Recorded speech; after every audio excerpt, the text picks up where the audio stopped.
Hello everyone, Tapovan civil services में आपका स्वागत है। तो आइए हम चर्चा करेंगे सीटेट एग्ज़ाम जुलाई 2024 के एग्ज़ाम के दृष्टिकोण से। तो कल हमने समझा हाशियाकरण की समझ, उसमें किस प्रकार से दलितों का शोषण किया गया, जो कि एक समाज की मुख्य धारा से अलग जो जनजातियाँ थीं उनके किस प्रकार से जंगल ज़मीन छीन लिए गए धीरे धीरे। तो कई कठिनाइयों का सामना करना पड़ा उनको। इस प्रकार से कल हमारा चैप्टर जो समाप्त हुआ था, उसके बाद जो टॉपिक आता है वह है हाशियाकरण से निपटना, अर्थात उनके बीच में जो समस्याएं थी, अब उन समस्याओं से निपटने के लिए कौन कौन से नियम लाए गए, कौन कौन से कानून बनाए गए, कौन कौन से संशोधन किए गए, इस बारे में आज चर्चा की जाएगी। जिसमें हम देखेंगे कि मौलिक अधिकारों में क्या वर्णन है। उसमें हम देखेंगे अस्पृश्यता का अंत अर्थात छुआछूत का अंत, जो संविधान के आर्टिकल नंबर 17 में दिया गया है, उसके बारे में थोड़ा जिक्र होगा इसमें। उसके बाद हम अनुसूचित जाति एवं अनुसूचित जनजाति अत्याचार निवारण अधिनियम 1989 का भी विस्तृत अध्ययन इसमें करेंगे। उसमें क्या क्या इन सभी समस्याओं को दूर करने के लिए ST SC के लिए क्या क्या प्रावधान किए गए हैं अत्याचार निवारण अधिनियम में, उसका विस्तृत वर्णन इसमें किया गया है। तो उसके बारे में भी हम चर्चा करेंगे। तो इस प्रकार से जो समस्याएं उत्पन्न हुई थी उनको दूर करने के प्रयास जो भी सरकार द्वारा किए जा रहे हैं, उन्हीं का इसमें वर्णन है। तो यहाँ से क्वेश्चन आपसे ST SC एक्ट जो 1889 का है, अत्याचार निवारण अधिनियम, उससे क्वेश्चन पूछे जाते हैं। और संविधान की डायरेक्ट धारा पूछ दी जाती है अनुच्छेद 17 में किसका वर्णन है। तो अस्पृश्यता का अंत अर्थात छुआछूत का अंत, उसमें इस चीज़ का वर्णन है। तो चलिए हम आज का ये टॉपिक शुरू करते हैं, हाशियाकरण से निपटना। तो इसमें बताया गया है कि पिछले अध्याय में हमने दो अलग अलग समूहों और असमानता व भेदभाव के उनके अनुभवों के बारे में पढ़ा था। जैसा कि कल हमने चर्चा करी थी, पूर्वोत्तर भारत की कुछ जनजातियां थी, एक झारखंड का वर्णन था, उड़ीसा की कुछ जनजातियों का वर्णन था। तो उसमें हमने देखा किस प्रकार से भेदभाव किया गया उनके साथ। अब हम उसके आगे की चर्चा आज देखेंगे, उनके निपटान या उनकी समस्या का हल। ये समूह भले ही कम ताकतवर हों, लेकिन उन्होंने अलग थलग कर दिए जाने औरों के वर्चस्व का विरोध किया है। जब उनको अलग थलग कर दिया गया तो उन्होंने औरों के भी वर्चस्व का विरोध करना शुरू किया, अपनी आवाज़ उठाई और संघर्ष करते रहे। उन्होंने अपने लंबे इतिहास में विविध रणनीतियों के सहारे हालात को बदलने का प्रयास किया है। धार्मिक सांत्वना, सशस्त्र संघर्ष, आत्म परिष्कार व शिक्षा और आर्थिक बेहतरी, अपनी स्थिति में सुधार के लिए उन्होंने तरह तरह के रास्ते अपनाए हैं। संघर्ष का कौन सा रास्ता चुना जाएगा, यह हर एक मामले में उन हालात पर निर्भर करता है जिससे हाशियाई समुदाय रहते हैं। तो उन परिस्थितियों पर डिपेंड करता है कि संघर्ष किस प्रकार का होगा, अर्थात जैसी समस्या उनके सामने उत्पन्न होगी, उस समस्या का निराकरण करने के लिए किस प्रकार का संघर्ष जरूरी होगा या किस प्रकार का आंदोलन जरूरी होगा, ऐसा उनके द्वारा किया जाता रहा है। अब हम देखते हैं नेक्स्ट पैरा। इस अध्याय में हम यह समझने की क्या करेंगे, कोशिश करेंगे कि विभिन्न समूहों और व्यक्तियों ने असमानता से निपटने के लिए क्या क्या तरीके अपनाए हैं। आज़ादी के बाद भी इस तरह के संघर्ष और दलीलें जारी हैं, हालांकि उसका स्वरूप बदल गया है। आज हमारे देश के आदिवासी, दलित, मुसलमान, औरतें, अन्य एशियाई समूह यह दलील दे रहे हैं कि लोकतांत्रिक देश का नागरिक होने के नाते उन्हें भी बराबर के अधिकार मिलने चाहिए और उनके अधिकारों की रक्षा होनी चाहिए। उनमें से बहुत सारे लोग अपनी चिंताओं को दूर करने के लिए संविधान का भी सहारा लिया है। तो बहुत से ऐसे लोग हैं जिन्होंने संविधान का गहन अध्ययन किया है और संविधान का सहारा लिया है ऐसी चिंताओं को दूर करने के लिए या ऐसी समस्याओं को दूर करने के लिए। इसलिए एजुकेशन या शिक्षा बहुत अनिवार्य है। इस अध्याय में हम देखेंगे कि हाशियाई समूह जो है अपने संघर्षों के दौरान संविधान का सहारा किस तरह लेते हैं हम यह भी देखेंगे कि विभिन्न समूहों को निरंतर शोषण से बचाने के लिए अधिकारों को कानूनों की शक्ल कैसे दी जाती है। तो संविधान में जो कानूनों की शक्ल है, तो शोषण से बचाने के लिए कैसे कानून बनाए गए हैं उनके बारे में हम चर्चा करेंगे। यहाँ इस बात पर भी विचार करेंगे कि समूहों को विकास का लाभ प्रदान करने के लिए सरकार की ओर से किस तरह के नीतिगत प्रयास किए गए हैं, अर्थात सरकार संविधान में किस किस चीज़ का वर्णन करी है उनके लिए, और जो सरकार है वह किस प्रकार की नीतियों का निर्माण की है हाशियाई लोगों के लिए। तो अब इसमें विस्तृत चर्चा इन सभी पर की जाएगी। जो मैं शुरू में बताया हूँ आपको, वही चीज़ें इसमें चर्चा में रहेंगी। मौलिक अधिकारों का उपयोग, वही आर्टिकल 17 में आपको मिलेगा। तो चलिए देख लेते हैं मौलिक अधिकारों का उपयोग किस प्रकार से हाशियाकरण लोगों द्वारा किया जाता है। जैसा कि आप इस पुस्तक के पहले अध्याय में पढ़ चुके हैं, संविधान में ऐसे कई सिद्धांत सूत्रबद्ध किए गए हैं जो हमारे समाज और राज्य व्यवस्था को लोकतांत्रिक बनाते हैं। तो मौलिक अधिकारों का विस्तृत वर्णन भी टॉपिक था जो उसमें करा दिया गया है मेरे द्वारा, तो वहाँ आप इसको देख सकते हैं। बाकी अनुच्छेद 17 का इसमें जिक्र है, उसके बारे में बताया जाएगा। इन सिद्धांतों को मौलिक अधिकारों के जरिए परिभाषित किया गया है। तो जो लोकतांत्रिक संविधान व्यवस्था होनी चाहिए उनके लिए, तो क्या किया गया है, मौलिक अधिकारों के जरिए उनको परिभाषित किया गया है। ये हमारे संविधान का एक महत्वपूर्ण हिस्सा है। ये अधिकार सभी भारतीयों को समान रूप से उपलब्ध होते हैं। जहाँ तक हाशियाई तबकों की बात है, तो उन्होंने इन अधिकारों को 2 तरह इस्तेमाल किया है। कितने तरह? 2 तरह। पहला जानेंगे, अपने मौलिक अधिकारों पर जोर देकर उन्होंने सरकार को अपने साथ हुए अन्याय पर ध्यान देने के लिए मजबूर किया। तो ये पहला है कि सरकार का ध्यान आकर्षित किया है अपनी ओर और मजबूर किया है कि हमारी ओर आप ध्यान दीजिए, क्योंकि यह हमारा मौलिक अधिकार है। अब दूसरे की चर्चा करते हैं। तो दूसरा, उन्होंने इस बात के लिए दबाव डाला कि सरकार इन कानूनों को क्या करे, लागू करे। कई बार हाशियाई तबकों के संघर्ष की वजह से ही सरकार को मौलिक अधिकारों की भावना के अनुरूप नए कानून बनाने पड़े हैं। तो इस प्रकार से वे अपनी रक्षा के लिए आवाज़ उठाते रहे हैं। तो पहला जो है तो अपनी ओर ध्यान आकर्षित करने के लिए, और दूसरा सरकार को कानून बनाने के लिए बाध्य करते हैं कि आप हमारे हित में संविधान के अनुरूप कानून बनाएं। अब हम देखते हैं नेक्स्ट पैरा।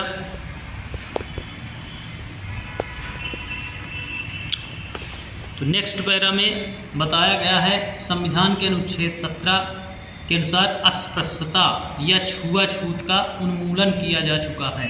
उन्मूलन का मतलब खत्म या अंत। तो इस लाइन को आप नोट कर लेंगे। इसमें से क्वेश्चन डायरेक्ट पूछ दिया जाता है कि संविधान के किस अनुच्छेद के तहत अस्पृश्यता का उन्मूलन किया गया है या छुआछूत का उन्मूलन किया गया है। तो संविधान के अनुच्छेद 17 के तहत अस्पृश्यता या छुआछूत का उन्मूलन या अंत कर दिया गया। यदि कोई व्यक्ति ऐसा करता है, सार्वजनिक स्थान है जो कुएं, तालाब, नदी, बावड़ी, घाट, यदि इनमें कोई भी व्यक्ति छुआछूत की दृष्टिकोण से उनको वंचित करता है या जाने से रोकता है, तो वह उनके मौलिक अधिकार का उल्लंघन होगा जो उन्हें संविधान के अनुच्छेद 17 से प्राप्त है। अब देखते हैं आगे। तो इसका मतलब यह है कि अब कोई भी व्यक्ति दलितों को पढ़ने, मंदिरों में जाने, सार्वजनिक सुविधाओं का इस्तेमाल करने से नहीं रोक सकता। इसका मतलब यह भी है कि छुआछूत गलत है। लोकतांत्रिक सरकार इस तरह के आचरण को बर्दाश्त नहीं करेगी, लिहाजा अब अस्पृश्यता एक दंडनीय अपराध हो चुका है। तो इस प्रकार से जो मैं अभी बताया उसी का जिक्र है इसमें। तो चीज़ें सब नॉर्मल है, सिर्फ आप शब्दावली एक सार्वजनिक सुविधाओं का इस्तेमाल करने से वंचित, मंदिर पढ़ने इत्यादि जो कार्य हैं उनमें आप भेदभाव नहीं कर सकते। अब हम देखते हैं नेक्स्ट पैरा। तो संविधान के दूसरे भी अनुच्छेद हैं जो अस्पृश्यता के खिलाफ हैं। उदाहरण के लिए संविधान का अनुच्छेद 15 में कहा गया है कि भारत के किसी भी नागरिक के साथ धर्म, नस्ल, जाति, लिंग और जन्म स्थान के आधार पर भेदभाव नहीं किया जाएगा। इसके बारे में आप कक्षा 7 में समानता ये अपलोड किया गया है। इसमें बहुत ज़्यादा लोग इसको अध्ययन किए हैं मेरे लेक्चर को। उसको आप समानता के नाम से ही अपलोड है, उसको देख सकते हैं।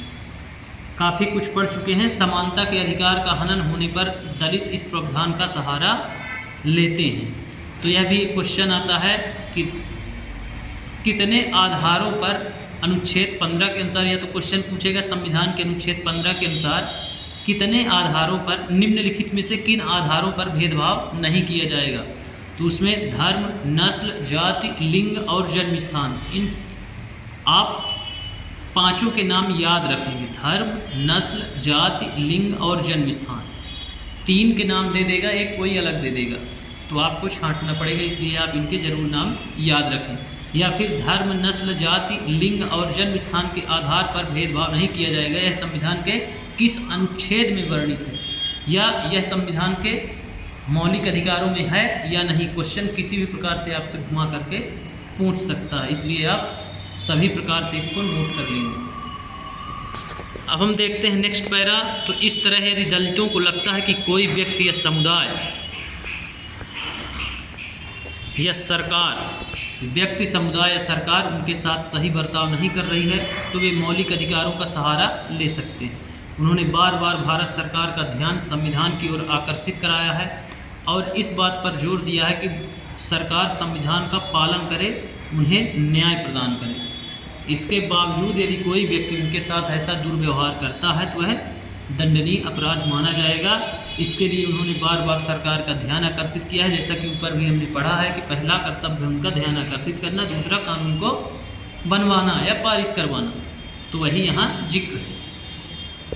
अब हम देखते हैं नेक्स्ट पैरा। उसके पहले इस कोट कविता एक देख लेते हैं। यह कविता महाराष्ट्र की विख्यात भक्त कवित्री सोयराबाई द्वारा लिखी है। यह 14वीं शताब्दी के जाने माने भक्त कवि चोखा मेला की पत्नी थी। सोयराबाई महार जाति की थी।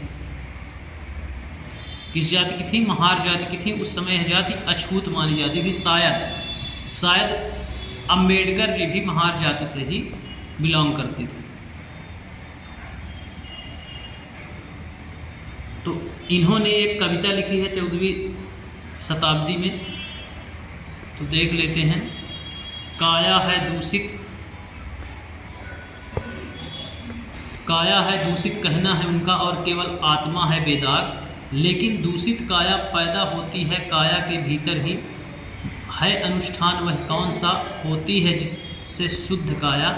ऐसा कोई जीव नहीं पैदा हुआ जो न खून सनी कोख से। यही है उस ईश्वर की महिमा। इसलिए दूषण है भीतर, दूषित है काया भीतर से। इसमें कोई भ्रम न रखना, महारी चोखा का यह कहना। तो इस प्रकार से बताती है वो कविता के माध्यम से कि सभी सनी हुई, खून से सनी हुई कोख से ही जन्म लेते हैं।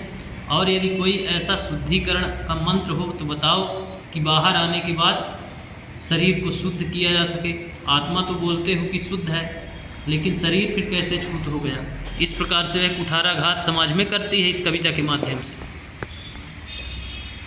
अब देखते हैं इस पैराग्राफ को। तो अभी तक अनुसूचित जाति जनजाति या पिछड़े या समाज से अलग जो थे उनकी चर्चा हुई। अब अल्पसंख्यकों को देख लेते हैं। तो इसी तरह मुसलमानों और अन्य अल्पसंख्यक समुदायों ने भी संविधान में दिए गए मौलिक अधिकारों का सहारा लिया। उन्होंने धर्म, सांस्कृतिक, शैक्षिक अधिकारों की स्वतंत्रता के अधिकार पर जोर दिया। जहाँ तक सांस्कृतिक और शैक्षणिक अधिकारों का प्रश्न है, मुसलमान और पारसी आदि सांस्कृतिक धार्मिक समूहों को अपनी संस्कृति की सुरक्षा का अधिकार मिला हुआ है। इस तरह विभिन्न प्रकार के सांस्कृतिक अधिकारों की व्यवस्था करके संविधान ने ऐसे समूहों को सांस्कृतिक न्याय देने का प्रयास किया है। इसका उद्देश्य यह है कि इन समूहों की संस्कृति पर न तो कोई बहुसंख्यक समुदाय की संस्कृति का वर्चस्व हो और न ही वह नष्ट हो। तो इस प्रकार भारत जो धार्मिक एवं सांस्कृतिक विविधता का देश है, उसको दृष्टिकोण में रखते हुए संविधान निर्माता जो लोग थे, उन्होंने संविधान के मौलिक अधिकार में इसको जगह दी है। और जो अल्पसंख्यक हैं उनके धर्म और संस्कृति को बचाने के लिए उन्हें यह अधिकार दिया गया है कि वह अपनी धर्म एवं संस्कृति को स्वतंत्रतापूर्वक प्रचार प्रसार कर सकते हैं और संस्थाओं का निर्माण कर सकते हैं और प्रशासन कर सकते हैं स्वतंत्रतापूर्वक वह। तो इस प्रकार से उनके अधिकारों की रक्षा की गई है। अब हम देखेंगे नेक्स्ट पॉइंट। तो इसमें है अब हाशियाई तबकों के लिए कानून, अर्थात अभी मौलिक अधिकारों के अंतर्गत क्या क्या व्यवस्थाएं थी, अब कानून कौन कौन से बनाए गए उनके लिए, तो उसका अध्ययन अब करेंगे। जिसमें विशेष रूप से ST/SC एक्ट जो है, अत्याचार निवारण अधिनियम 1989, तो उसको देख लेते हैं पहले, अभी इसके बाद जस्ट वो आएगा। तो जैसा कि आपने पढ़ा था कि सरकार अपने नागरिकों की रक्षा के लिए कानून बनाती है, लेकिन सरकार केवल इसी तरह कार्रवाई नहीं करती है। हमारे देश में हाशियाई तबकों के लिए खास कानून और नीतियाँ बनाई गई हैं। बहुत सी नीतियाँ और योजनाओं किसी समिति की सिफारिशों, सर्वेक्षण आदि के नतीजों पर आधारित होती हैं। सरकार इस तरह की नीतियों को प्रोत्साहन देती है ताकि खास तबकों को सही अवसर उपलब्ध कराए जाएं। तो उनके लिए कुछ खास नीतियां और योजनाएं सरकार द्वारा समय समय पर लाई जाती हैं जो उनकी समस्याओं को दूर कर सके। इसलिए सरकार विशेष ध्यान रखती है, उनके लिए नई नई योजनाएं लाती है और अभी चल भी रही हैं बहुत सारी योजनाएं। तो इस प्रकार से अब हम देखेंगे सामाजिक न्याय को प्रोत्साहन, अर्थात समाज में उनके साथ न्याय हो उसको प्रोत्साहन कैसे दिया जाता है। तो संविधान लागू करने के लिए राज्य और केंद्र सरकारें जनजातीय आबादी वाले या भारी दलित आबादी वाले इलाकों में विशेष प्रकार की योजनाएं लागू करती हैं। जैसा कि मैं अभी बताया, उदाहरण के लिए कई स्थानों पर दलितों और आदिवासियों को सरकार की ओर से मुफ्त रियायती दरों पर छात्रावास की सुविधा उपलब्ध कराई गई है ताकि वे शिक्षा संबंधी सुविधाएं हासिल कर सकें जो मुमकिन है उनके लिए इलाकों में उपलब्ध, उनके अपने इलाकों में उपलब्ध नहीं हो। तो इस प्रकार से इसमें बताया गया है, जैसे कि इंजीनियरिंग आप करोगे जब, तो इंजीनियरिंग कॉलेजों में पूरी सामग्री आपको कुछ खरीदना नहीं है। यदि आप अनुसूचित जाति जनजाति से बिलोंग करते हैं तो आप इंजीनियरिंग कॉलेज में यदि आपको गवर्नमेंट में एडमिशन मिलता है तो जब आप जाएंगे तो आपको पूरी सामग्री बुक से लेके पेन, कागज़, पेंसिल, रबर, KLC सारी सामग्री आपको उपलब्ध करा दी जाती है। ड्राइंग बोर्ड, मिनी ड्राफ्टर वगैरह सभी चीज़ें आपको वहाँ उपलब्ध कराई जाएंगी फ्री ऑफ कॉस्ट। हॉस्टल सुविधा भी आपको, उसमें भोजन की सुविधा भी रहती है। तो इस प्रकार से उनके लिए व्यवस्था की गई है। अब हम देखेंगे नेक्स्ट पैरा। तो कुछ ज़रूरी सुविधाएं मुहैया कराने के अलावा सरकार कानूनों का भी इस्तेमाल करती है ताकि स्वास्थ्य व्यवस्था में निहित असमानता को खत्म करने के लिए ठोस कदम उठाए जाएं। तो इस प्रकार जो सुविधाएं हैं उनके अलावा भी बहुत सारे कानून सरकार बनाती है ताकि व्यवस्था में किसी भी प्रकार की असमानता उपलब्ध ना हो, उसको खत्म किया जा सके। अब हम देखते हैं आगे। तो आरक्षण की व्यवस्था इसी तरह का एक महत्वपूर्ण कानून या नीति है। यह महत्वपूर्ण होने के साथ बेहद विवादास्पद भी है। शिक्षा संस्थानों और सरकारी नौकरियों में दलितों व आदिवासियों के लिए सीटों का आरक्षण का कानून एक महत्वपूर्ण तर्क पर आधारित है। इसके पीछे समझ यह है कि हमारे जैसे समाज में जहाँ कुछ तबकों को सदियों पढ़ने लिखने और नई निपुणताएं हासिल करने के अवसरों से वंचित रखा गया है, वहाँ लोकतांत्रिक सरकार को इन तबकों की सहायता के लिए ठोस कदम उठाने चाहिए। तो विभिन्न प्रकार के स्किल प्रोग्राम भी चलाए जाते हैं और जितनी भी सरकारी नौकरियां हैं उनमें विशेष आरक्षण इनको दिया जाता है जिससे कि वे भी समाज की मुख्यधारा से जुड़ सके, उनका भी निर्णय लेने की क्षमता में उनका भी योगदान हो। देश में जो भी पॉलिसीज बने, जो भी योजनाएं बने, जो भी नियम कानून बने तो उनमें उनका भी योगदान रहे। इसलिए आरक्षण की व्यवस्था की गई है जिससे ये न रहे कि कोई उच्च वर्ग उनका शोषण लगातार करता आया है और करता रहे। इसलिए उनको आरक्षण के तहत उन व्यवस्थाओं में वह पद प्रदान किए गए हैं जिसमें उनकी भागीदारी सुनिश्चित करता है संविधान कि जो भी पॉलिसी बनेगी या जो भी योजनाएं बनेंगी उसमें आपका भी सहयोग होगा। इसलिए आप बाद में ये न कहें कि किसी भी प्रकार का भेदभाव किया जा रहा है। इसलिए उनका वहाँ पर पहुँचना बहुत अनिवार्य और ज़रूरी था। इस कारण से आरक्षण की व्यवस्था की गई है। अब हम देखते हैं नेक्स्ट पैरा। तो आरक्षण की नीति किस तरह काम करती है। देश भर की सभी राज्य सरकारों के पास अनुसूचित जातियों, दलितों, अनुसूचित जनजातियों और अति पिछड़ी जातियों की अपनी अपनी सूचियां हैं। सभी राज्य सरकारों के पास अपने अपने क्षेत्र के अनुसूचित जातियों, जनजातियों, पिछड़ी और अति पिछड़ी जातियों की सूचियां ऑलरेडी हैं। उनका आंकड़ा हर एक राज्य सरकार के पास है। इसी तरह एक सूची केंद्र सरकार के पास भी होती है। जो विद्यार्थी शैक्षणिक संस्थानों में दाखिले के लिए या जो उम्मीदवार सरकारी नौकरियों के लिए आवेदन देते हैं, उन्हें जाति और जनजाति प्रमाण पत्र के रूप में अपनी जाति या जनजाति का सबूत देना पड़ता है। अगर कोई खास दलित जाति या जनजाति सरकारी सूची में है तो उस जाति या जनजाति का उम्मीदवार आरक्षण का लाभ उठा सकता है। तो इसकी कुछ प्रोसेस होती है। आरक्षण में जब आप भर्ती में किसी जाते हैं तो उसकी कुछ डॉक्यूमेंट्री पूर्ण करनी पड़ती है, डॉक्यूमेंट्स आपको लगाने पड़ते हैं। तो इस प्रकार से यदि आप जनजाति से हैं तो आपका जाति प्रमाण पत्र या जनजाति प्रमाण पत्र बनता है। यदि आपके पास वो है तो आप जब भी वैकेंसी आएगी तो उसको आप लगाएंगे तो आपको आरक्षण मिलेगा। आपकी जो सीटें हैं आपके द्वारा ही भरी जाएंगी। अदर कास्ट या अदर जाति के लोग उसमें पार्टिसिपेट नहीं हो सकते। यदि वो जनजाति की है तो जनजातियों से ही भरी जाएगी। अब हम देखते हैं नेक्स्ट पैरा। तो कॉलेजों, खास तौर पर मेडिकल कॉलेजों जैसे पेशेवर संस्थानों में दाखिला के लिए सरकार ने कट ऑफ न्यूनतम अंक सीमा तय की हुई है। इसका मतलब यह है कि इन संस्थानों में सभी दलित और आदिवासी उम्मीदवार दाखिला नहीं पा सकते हैं। इनमें उन्हीं दलित और आदिवासी विद्यार्थियों को दाखिला मिल सकता है जिन्होंने परीक्षा में अच्छा प्रदर्शन किया है और न्यूनतम अंक सीमा से ज़्यादा अंक प्राप्त किए हैं। सरकार इन विद्यार्थियों को विशेष छात्रवृत्ति भी देती है। 9वीं कक्षा की राजनीति विज्ञान की पुस्तक में आप अन्य पिछड़े वर्गों के लिए आरक्षण की व्यवस्था के बारे में और विस्तार से जानेंगे। तो कक्षा 9 में आरक्षण का बहुत सारा विस्तार है, सबके लिए कौन कौन से क्या क्या आरक्षण किए गए हैं। तो आपके जो एग्ज़ाम में है वो 8वीं तक का ही पूछा जाएगा, तो सिर्फ यहीं से पूछा जाएगा।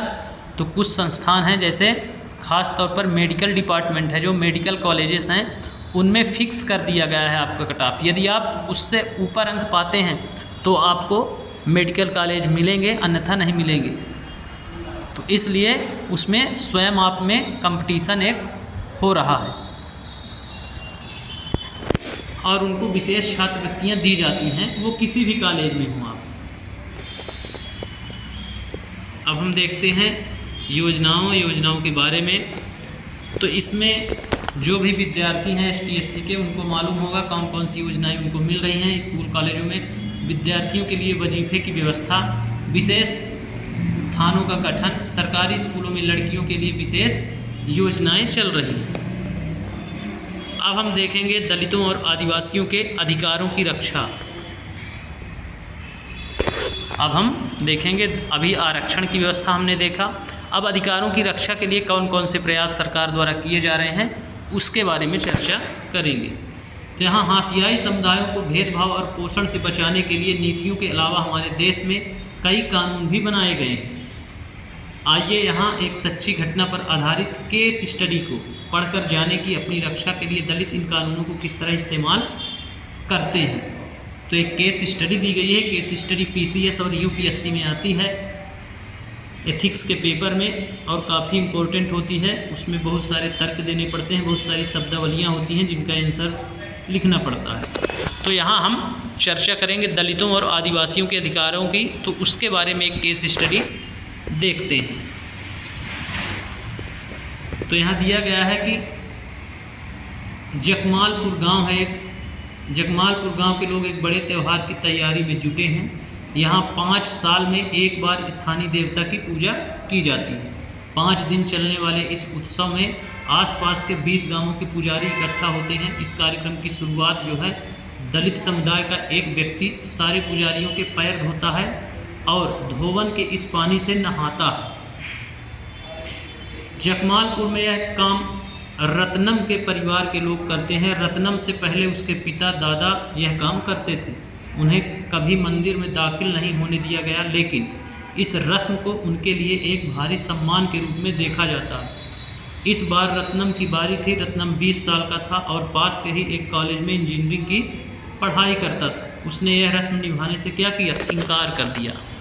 तो ये बताया गया है कि किस प्रकार से अधिकारों का यूज किया गया है। पहले इस केस स्टडी में बताया गया है कि पहले आप केस समझिए किस प्रकार से शोषण किया जा रहा था।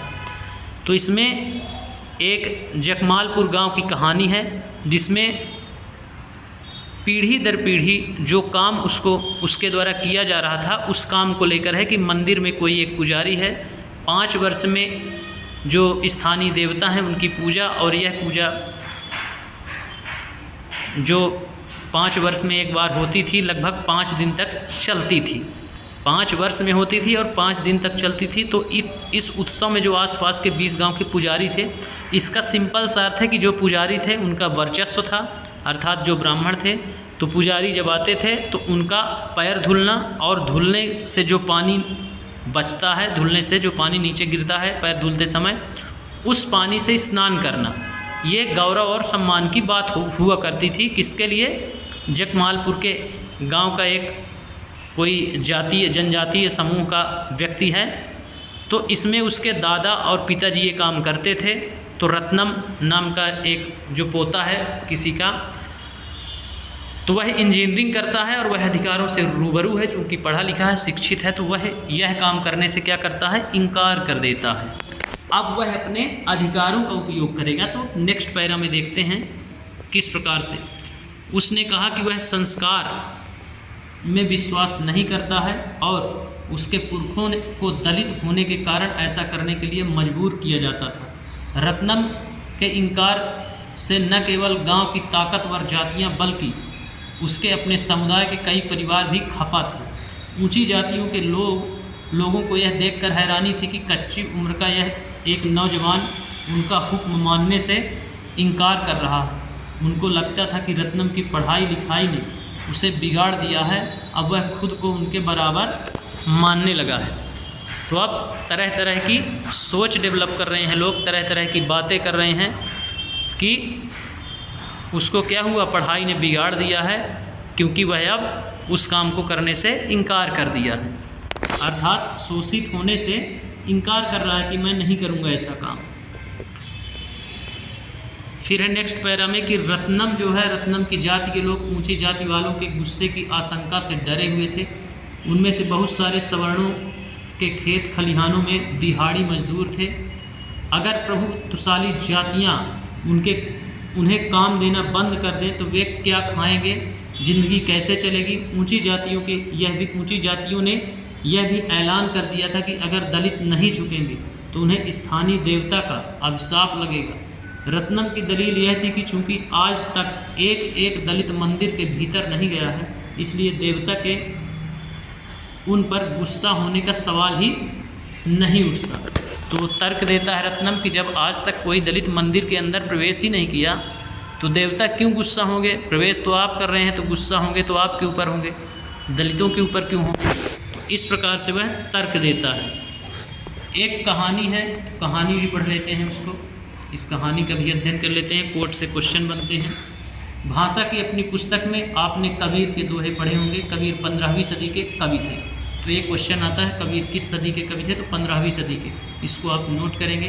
पेशे से बुनकर, कबीर भक्ति परंपरा से जुड़े थे, वो पेशे से बुनकर थे, यह भी क्वेश्चन आता है। कबीर की कविता परम सत्ता के प्रति उनके प्रेम पर केंद्रित थी। उन्हें यह प्रेम रस्मों और पंडे पुजारियों के चंगुल से आज़ाद था।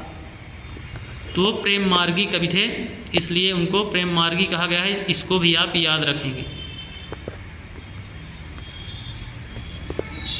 पंडे पुजारियों के चंगुल से आज़ाद थे। उनकी कविताओं में ताकतवर लोगों की तीखी आलोचना दिखाई देती है। कबीर ने ऐसे लोगों पर बार बार प्रहार किया है जो अपनी धार्मिक और जातीय पहचानों के लिए लोगों को सांचे में कैद कर देते हैं। उनकी राय में हर व्यक्ति के पास आध्यात्मिक मुक्ति प्राप्त करने की क्षमता होती है और वे अपने अनुभवों के जरिए भीतर के गहरे ज्ञान को हासिल कर सकते हैं। उनके पद सभी मनुष्यों की समानता और श्रम की महत्ता के शक्तिशाली विचारों को सामने लाते हैं। वे एक साधारण कुम्हार, बुनकर और घड़े में पानी लाती औरत सबके श्रम का सम्मान करते हैं। उनके पदों में श्रम ही समूचे ब्रह्मांड को समझने का आधार है। तो इस प्रकार वह अपनी कहानियों में, कविताओं में बताते हैं दोहों में। उत्तर प्रदेश, राजस्थान, पंजाब, मध्य प्रदेश, पश्चिम बंगाल, बिहार, गुजरात में दलित, हाशियाई समूह, सामाजिक ऊंच नीच से घृणा करने वाले लोग आज भी कबीर के पदों को गाते हैं। तो जनजातियाँ कबीर के पदों को आज भी गाती हैं। इस प्रकार से इसका वर्णन किया गया है। अब हम रत्नम की कहानी देखते हैं।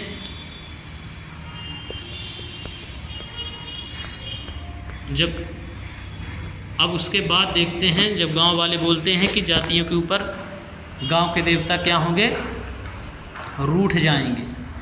अब उसके बाद जब वो तर्क देता है कि जब दलित मंदिर में प्रवेश ही नहीं करते तो सवाल ही नहीं उठता कि दलितों के ऊपर नाराज होंगे भगवान। ताकतवर जातियों ने रत्नम को सबक सिखाने की ठानी।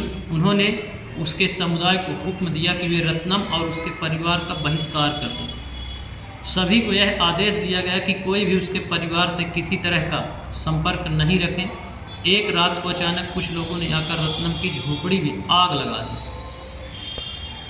तो बात इतनी बढ़ गई कि रत्नम की झोपड़ी जो थी बेचारे की, उसमें आग लगा दी गई। रत्नम किसी तरह अपनी माँ के साथ जिंदा भाग निकला। उसने अनुसूचित जाति जनजाति अत्याचार निवारण अधिनियम 1989 के तहत स्थानीय थाने में मामला दर्ज कराया। चूँकि वह पढ़ा लिखा व्यक्ति था, इसलिए उसने जा करके स्थानीय जो नज़दीकी थाना था उसमें उसने अपने अधिकारों का उपयोग किया और अनुसूचित जाति जनजाति अत्याचार निवारण अधिनियम 1989 के तहत मामला दर्ज करा दिया। बाकी दलित परिवार तब उसके समर्थन में आगे नहीं आए। वे डरे हुए थे। उन्हें लगा कि अगर वे अपना मुंह खोलेंगे तो उनकी हालात भी रत्नम जैसी ही बना दी जाएगी। स्थानीय मीडिया ने इस घटना पर काफ़ी ध्यान दिया। बहुत सारे पत्रकारों ने गांव का दौरा किया। रत्नम को उन्होंने दलित प्रतिरोध के प्रतीक के रूप में पेश किया। अंततः विवादास्पद रस्म जो थी वह खत्म कर दी गई, लेकिन उसके परिवार को गांव छोड़कर जाना पड़ा क्योंकि गांव की ऊंची जातियों ने उसका बहिष्कार कर दिया था।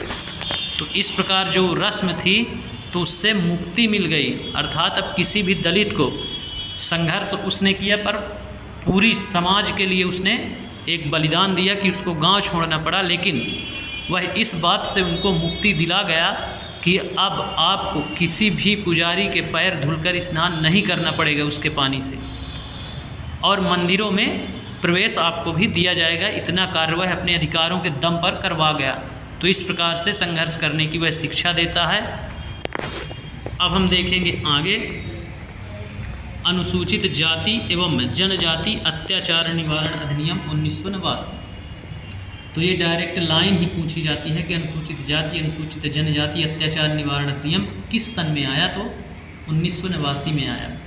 तो इसको आप नोट कर लेंगे।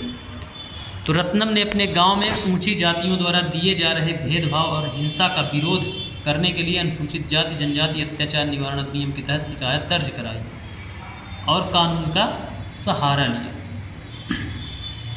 अब देखते हैं इस कानून के तहत कार्यवाही क्या होती है।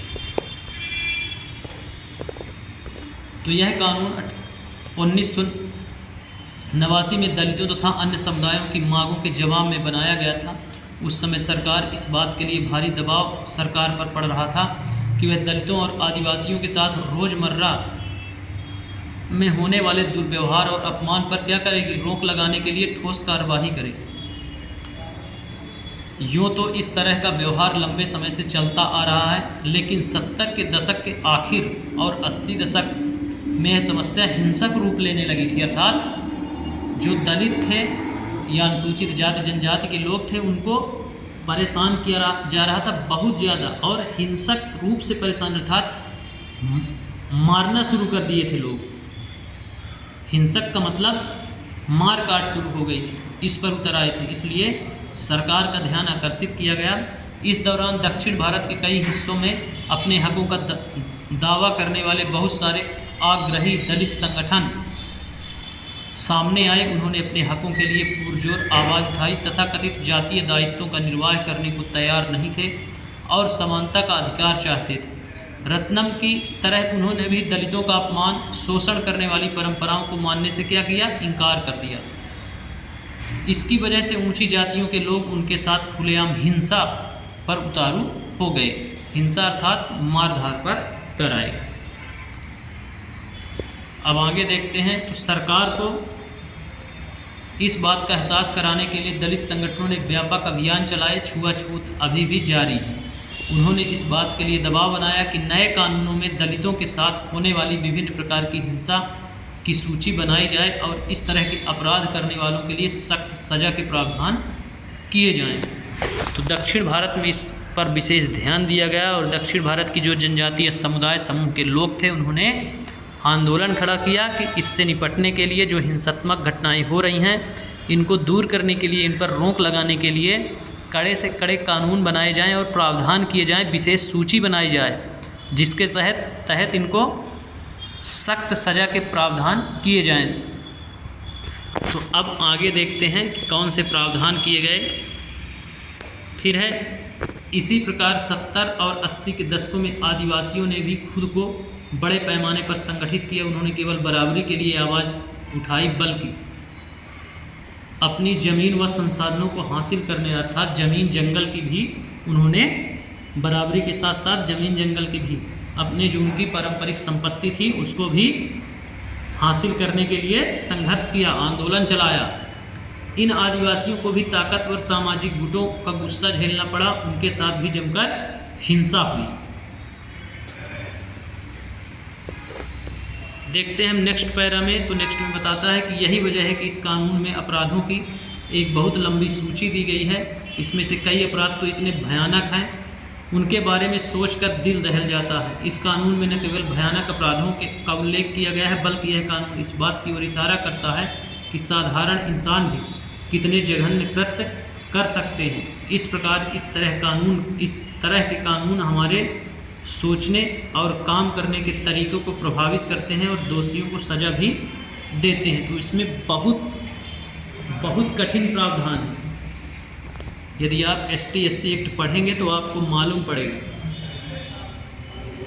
कि आप किसी भी संकेत से, भाषा से, मन, वचन और कर्म से किसी भी प्रकार का द्वेष नहीं रखेंगे उनके प्रति। यदि आप रखते हैं तो उसमें कठोर सज़ा के प्रावधान है और उसकी जांच किसी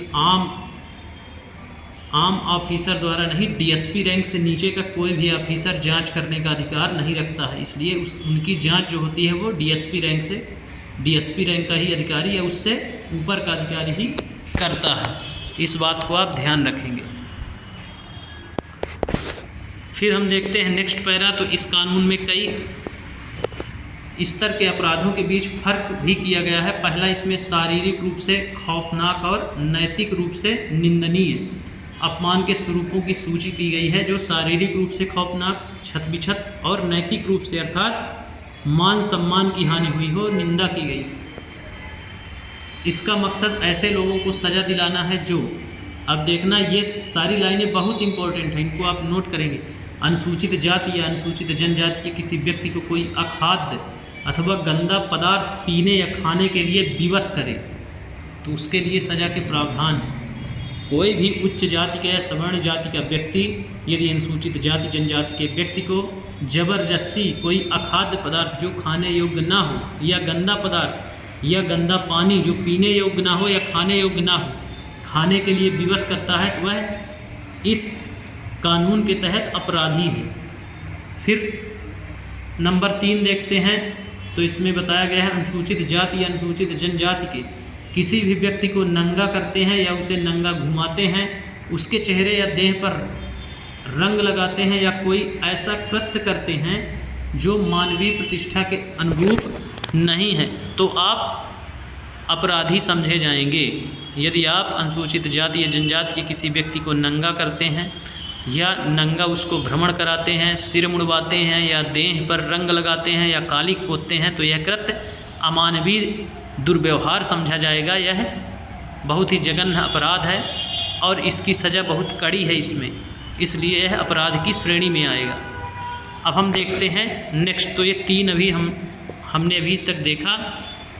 और दूसरा इसमें क्या है कि दूसरा इसमें कृत्यों की सूची भी दी गई है जिसके जरिए दलितों और आदिवासियों को उनके साधारण संसाधनों से वंचित किया जाता है या उन्हें गुलामों की तरह काम करवाया जाता है। फलस्वरूप इस कानून में प्रावधान किया गया है कि अगर कोई भी व्यक्ति अनुसूचित जाति, नंबर 4 में अब देखेंगे, अनुसूचित जाति जनजाति के किसी व्यक्ति के नाम आवंटित की गई उसके स्वामित्व वाली ज़मीन पर कब्जा करता है या खेती करता है या उसे अपने नाम पर स्थानांतरित करवा लेता है तो उसे सज़ा दी जाएगी। अर्थात यदि कोई भी व्यक्ति जो अनुसूचित जाति और जनजाति का नहीं है लेकिन किसी अनुसूचित जाति जनजाति के व्यक्ति की ज़मीन उसके जिसका वह भूस्वामी है उसकी ज़मीन यदि आप जोत रहे हैं जो कि आपकी नहीं है, और यदि किसी प्रकार से घूस देकर यदि उसकी ज़मीन अपने नाम करवा लिए हैं तो वह एक अपराध की श्रेणी में आता है और उसके लिए इस कानून में प्रावधान किए गए हैं। उसमें बहुत ही सज़ा के प्रावधान हैं, इसलिए आप ऐसा नहीं कर सकते उनके साथ। फिर देखते हैं नेक्स्ट, तो एक और दिया गया है, एक और स्तर। यह कानून इस बात को मान्यता देता है कि दलित एवं आदिवासी महिलाओं के खिलाफ होने वाले अपराध एक खास तरह के अपराध हैं, इसलिए ऐसे लोगों को दंडित करने की व्यवस्था की गई है। कैसे? तो अब देखते हैं 11 नंबर में क्या बोला गया है।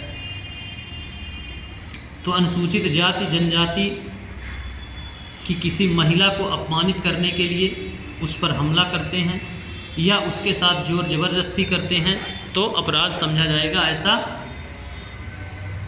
ST/SC एक्ट जो अत्याचार निवारण नियम है उसकी अनुसूची में कितने में 9 नंबर में XI 11 नंबर में दी गई है। अब इस कहानी को देख लेते हैं। तो ये कहानी है, इसमें ज़्यादा वही कबीर की है, ज़्यादा क्वेश्चन यहाँ से नहीं बनेंगे।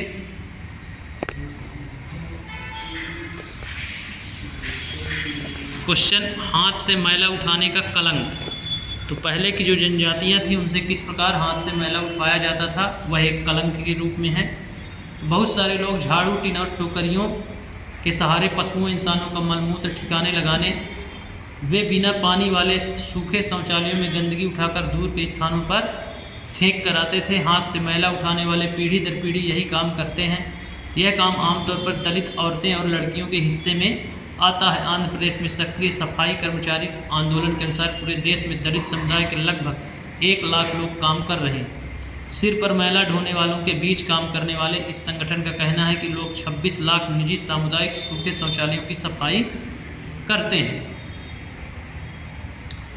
तो इस प्रकार से आंध्र प्रदेश के उदाहरण के माध्यम से बताया गया है कि जनजातियों से किस प्रकार हाथ से मैला उठवाया जाता था। अब हम देखते हैं नेक्स्ट पैरा इसी का।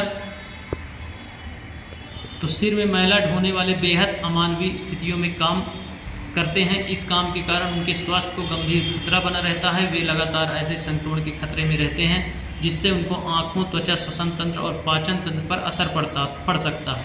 इस काम के लिए उन्हें बहुत कुछ मामूली वेतन मिलता है। नगर पालिका में काम करने वालों को रोजाना 200 रुपये मिलते हैं, जबकि निजी घरों में काम करने वालों को इससे भी कम पैसा मिलता है। तो इस प्रकार से उनका आर्थिक शोषण भी अमानवीय कृत्य करवाने के साथ साथ उनका आर्थिक शोषण भी किया जा रहा था।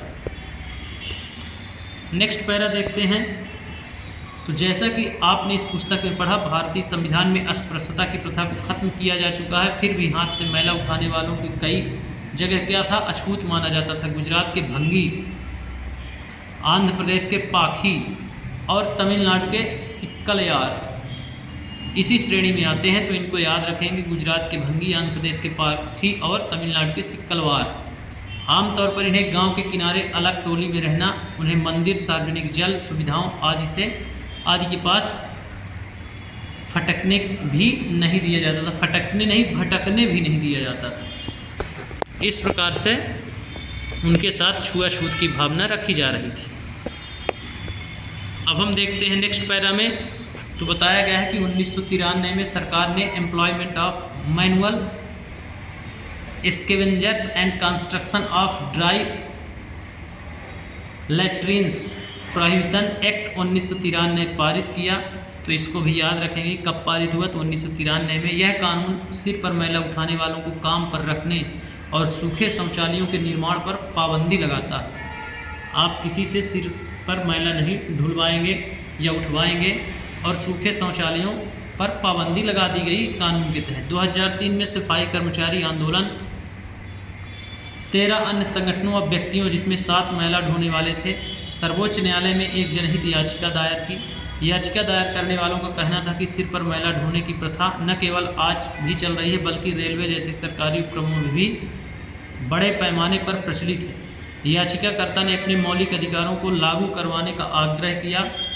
इसके जवाब में न्यायालय ने निष्कर्ष दिया कि 1993 में पारित किए गए कानून के बाद देश भर में सिर पर मैला ढोने वालों को संख्या में इजाफा हुआ है। न्यायालय ने केंद्र व राज्य सरकार के प्रत्येक विभाग मंत्रालय को आदेश दिया कि वे 6 माह के भीतर इस बात की सच्चाई का पता लगाएं। अगर सिर पर मैला ढोने की प्रथा अभी भी प्रचलन में पाई जाती है तो संबंधित सरकारी विभागों को ऐसे लोगों की मुक्ति और पुनर्वास के लिए एक समयबद्ध कार्यक्रम तैयार करना चाहिए। हाथ से मैला उठाने वाले कर्मियों के नियोजन का प्रतिषेध और उनका पुनर्वास अधिनियम 6 दिसंबर 2013 से लागू है। तो 6 दिसंबर 2013 की डेट आप याद रखेंगे। यह प्रतिषेध है कि हाथ से मैला उठाने वाले जो कर्मचारी हैं उनसे नहीं उठवाया जाएगा। यह प्रतिषेध कर दिया गया है, निषेध कर दिया गया है, मतलब रोक लगा दी गई है और उनके पुनर्वास की व्यवस्था की जाएगी। यह अधिनियम है, पुनर्वास अधिनियम 6 दिसंबर 2013 से यह लागू है। तो इसको आप याद रखेंगे। आप यहाँ देख सकते हैं इनके द्वारा आंदोलन किया गया, जिसका वर्णन इसमें मिला है अभी। अब हम देखते हैं आगे। तो आदिवासियों की मांगें और 1989 का अधिनियम। तो आदिवासियों की अब मांगें क्या थी इस अधिनियम के तहत, उसको देख लेते हैं। तो 89 के अधिनियम एक और वजह से महत्वपूर्ण है। आदिवासी कार्यकर्ता अपनी परंपरागत जमीन अपने कब्जे की बहाली के लिए इस कानून का सहारा लेते हैं। जैसा कि आपने पिछले अध्याय में पढ़ा था, अपनी ज़मीन छोड़ने और जबरन विस्थापन से आदिवासियों को भारी परेशानी होती है। कार्यकर्ताओं का कहना है कि जिन लोगों ने आदिवासियों की ज़मीन पर ज़बरदस्ती कब्जा कर लिया है उन्हें इस कानून के तहत सज़ा दी जानी चाहिए। उन्होंने कहा कि यह कानून भी जनजातीय समुदायों को केवल वही लाभ देता है जिनका संविधान में आश्वासन दिया गया है। उनका कहना है कि संवैधानिक रूप से आदिवासियों का ज़मीन को किसी गैर आदिवासी व्यक्ति को नहीं बेचा जा सकता है। जहां ऐसा हुआ है वहां संविधान की गरिमा बनाए रखने के लिए उन्हें उनकी ज़मीन वापस मिलनी चाहिए। तो इस प्रकार से इसमें यह वर्णित किया गया है।